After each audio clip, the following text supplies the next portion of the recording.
சன்மார்க்கம்னா இப்போ இதுக்குள்ளே வரவங்க இருக்கிற மாதிரி அந்த அன்னதானம் போடும் ஒரு கூடம் வள்ளலார் அப்படிங்கிறது.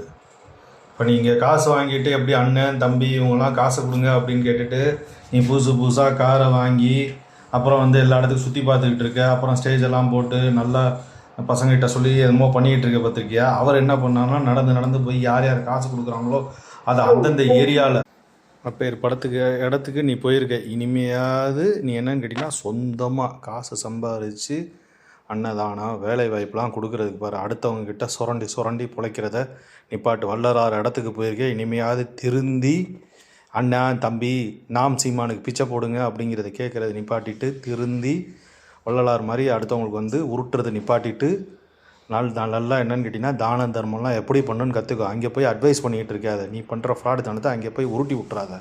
அதான் எங்களுக்கு ரொம்ப பயமாக இருக்குது.